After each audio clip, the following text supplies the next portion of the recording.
မင်္ဂလာပါခုဗီဒီယိုကတော့ AutoCAD မှာ block တွေကိုဖန်တီးပြုလုပ်တဲ့အခါမှာ object တစ်ခုကို block ပြုလုပ်တဲ့အခါမှာတော့ဘယ် layer မှာထားပြီးတော့ block ပြုလုပ်ရမလဲဆိုတဲ့အခါမှာဘယ် layer မှာပဲဖြစ်ဖြစ်ပေါ့နော် block ကိုပြုလုပ်လို့ရတယ်ပေါ့နော်ဒါပေမဲ့ AutoCAD မှာကျတော့block တွေကိုပြုလုပ်ဖို့အတွက်ကျအထူး layer အနေနဲ့ 0 layer ကိုသတ်မှတ်ပေးတာပေါ့နော်အဲ့တော့ block နဲ့ layer နဲ့ဆက်ဆက်မှုကိုဒီဗီဒီယိုမှာရှင်းပြမယ်နော်ခုဒီ drawing မှာတော့ layer 0 ရဲ့ layer 1 ရဲ့ layer 2 ရဲ့ layer 3 ရဲ့ဆိုပြီးတော့ဒါ၄ခုရှိရပေါ့နော်ဟုတ်ပြီဒီ layer 1 စာကတော့ layer 1ဆိုတဲ့ထဲမှာရှိရပေါ့နော် layer 2ကတော့ layer 2ထဲမှာရှိရဒီ layer 3 စာက layer 3ထဲမှာရှိရပေါ့နော်ဟုတ်ပြီဒီကတော့ computer ပုံလေးရေးဆွဲထားတာပါဒါ block မဟုတ်သေးဘူးပေါ့နော်ဒါ line လေးနဲ့ရေးဆွဲထားတယ်ဒါ computer ပုံရေးဆွဲထားတဲ့ object တွေပေါ့နော်ဒီကောင်ကို layer 0မှာရေးဆွဲထားတာပေါ့နော်အဲ့တော့သူ့ကို block ပြုလုပ်မယ်ပေါ့နော်ပေါ့ဒီ computer select object a point delete မှာထားလိုက်မယ်နော် okay ပြီဟုတ်ပြီအဲ့တော့ layer 0မှာရေးဆွဲထားတဲ့ block object ဟို object တစ်ခုကို block ပြုလုပ်ထားပြီနော် insert ပဲလေးနဲ့အဲ့တော့ layer 1ကိုကားရန်ထားလိုက်မယ်နော်အဲ့တော့ဒီ computer ဆိုတဲ့ block ကိုဆွဲထည့်လိုက်မယ်အဲ့ခါကျတော့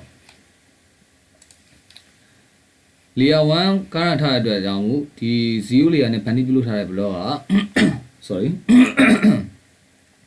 layer 1ရဲ့ပိုင်းဆိုင်မှုအတိုင်းဝင်လာတာပေါ့နော်သူရဲ့ color ကအနီရောင်ဆိုတော့အနီရောင်ပိုင်းဆိုင်မှုအတိုင်းဝင်လာတာပေါ့နော်ဟုတ်ပြီနောက်ခါ layer 2ကိုကားရန်ထားကြည့်ပြီးတော့ဒီ block ပဲဆွဲထည့်ကြည့်မယ်နော်အဲ့တော့ layer 2ရဲ့ပိုင်းဆိုင်မှုအတိုင်းပဲဝင်လာတာပေါ့နော် layer 2ရဲ့ color တိုင်းဝင်လာတာပေါ့အဲကြောင့်မို့ AutoCAD မှာobject တစ်ခုကို layer 0မှာထားဆွဲပြီးတော့ block ပြုလုပ်တဲ့ခါကျတော့ဘယ် layer ပဲကားရန်ထားတာပေါ့နော်အဲ့ layer ထားတဲ့ layer တိုင်းပဲသူကပိုင်းဆိုင်မှုတိုင်းဝင်လာတာပေါ့နော်နောက်တစ်ခုကသူက layer on ကိုလည်းအဲ့ခုကားရန်ထားတဲ့ layer တိုင်းသူ insert လုပ်တဲ့အချိန်မှာကားရန်ထားတဲ့ layer တိုင်းသူကလိုက်နာတာပေါ့နော်ဒီကောင်ကို select မှတ်ပြီးတော့ right click မှာ property မှာကြည့်မယ်ဆိုရင်သူကဒါ layer 1မှာရှိရပေါ့နော်ဒီ block ကဟုတ်ပြီဒီ block ကတော့ဒါ layer 2မှာထားတာပေါ့နော်ဟုတ်ပြီဒါ layer 2နော်ဟုတ်ပြီအဲ့တော့ A1 OLF layout လုပ်ကြည့်မယ်နော် layout ဆိုတော့ဒါက layer 1နော် layer 1ဒီကောင်ကို select မှတ်လိုက်တဲ့ခါကျတော့ layer 1ကပိတ်သွားတယ်နော်ဒီ layer 1စာရောသူရောဒီ block object ရောပိတ်သွားတယ်ဒါ layer on state ကိုလိုက်နာတာပေါ့နော်ဟုတ်ခါ layer 1 on လေးပုံပြန်မယ်နော်ဟုတ်ပြီအဲ့တော့ဒါ 0 layer မှာထားဆွဲတဲ့အတွက်ဒီ block ကဘယ် layer ပဲဖြစ်ဖြစ်ပေါ့နော်သူကကားရထားတဲ့ layer ပုံမူတည်ပြီးတော့သူ့ရဲ့ layer တိုင်း property ပတ်ဆိုင်မှုတိုင်းဝင်လာတယ်သူ့ရဲ့ layer on state ကိုလည်းလိုက်နာရပေါ့နော်ဟုတ်ပြီဒီ block တွေကို exploit ပြန်လုပ်မယ်နော်ဒါလေးပြန်ဖြတ်ရမယ်ခုဒီ layer ကဒီကောင်ကတော့လာ U object ပြန်ဖြစ်သွားပြီနော်ဟုတ်ပြီ layer 1ကိုကားရန်ထားပြီးတော့ဒီ object ကို layer 1မှာရေးဆွဲထားရပေါ့နော်အလိုမျိုးသဘောလုပ်လိုက်မယ်ဟုတ်ပြီအဲ့ဆို block ဖန်တီးမယ်နော်ဒီက COMPUTER ဒီက computer 1 computer computer ဆိုတော့ computer 1ပေါ့နော်ဒီကောင်ဟုတ်ချက်ဆက်လိုက်မယ် 8 point delete မှာထားမယ်ဟုတ်ပြီအဲ့တော့ layer 1မှာ block တစ်ခုကိုဖန်တီးပြုလုပ်ပြီးเนาะ insert လုပ်ကြည့်မယ်เนาะအဲ့တော့ဒီက current ကို layer 2မှာထားမယ်ဒီ computer ကိုဆွဲထည့်မယ်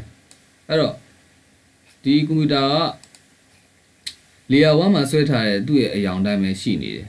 လက်ရှိက layer 2ကို current ထားတာဆိုပေမဲ့လည်းသူက layer 1ရဲ့ပိုင်ဆိုင်မှုတိုင်းပဲဝင်လာတယ်ဒါပေမဲ့သူ့ကို select မှတ်ပြီး right click နှုတ်ပြီးကြည့်မယ်ဆိုရင်သူကလက်ရှိသူ့ရဲ့ layer 2လို့ပြောတယ်ဒါပေမဲ့သူက layer 2ရဲ့ on state ကိုလိုက်နာလို့ဆိုတော့ခု layout လုပ်ကြည့်မယ်နော် LAYOUT layout layer 2ကို select မှတ်လိုက်ရင်သူကပြောက်အောင်ပါဗောနော် under sorry layer 2က current ဖြစ်နေမှာလို့ခဏ layer 0 current ထားမယ်နော် LAYOUT layer 2ကို select မှတ်တဲ့ခါကျ layer 2 object ကပျောက်သွားတယ်ဒါပေမဲ့ तू ကဒီ layer 2ကိုကားထားပြီးဆွဲထည့်တဲ့ဒီ block object က ပြောင်းမသွားသူက layer 1ကိုလိုက်မနာဘူးပေါ့နော်သူက layer 1မှာသူကဖန်တီးပြုလုပ်ခဲ့တာမလို့သူ layer 1ရဲ့ on state ကိုပဲလိုက်နာတယ်ခုဒါ layer 1เนาะအဲ့တော့ layer 1ကိုပိတ်ကြည့်မယ်နော် LA1 OLF off layer 1ကိုပိတ်တဲ့ခါ block i of block object ပါပျောက်သွားတယ်ပေါ့နော် LA1 ON on အဲ့တော့ဘယ် layer မှာပဲထားဆွဆွပေါ့သူ့ရဲ့ layer ကိုပဲသူက on state ကိုလိုက်နာတာပေါ့နော်သူ့ layer ရဲ့ပိုင်ဆိုင်မှုကိုပဲသူကဝင်တာပေါ့နော်လက်ဟိုဟာရရှိတာပေါ့နော်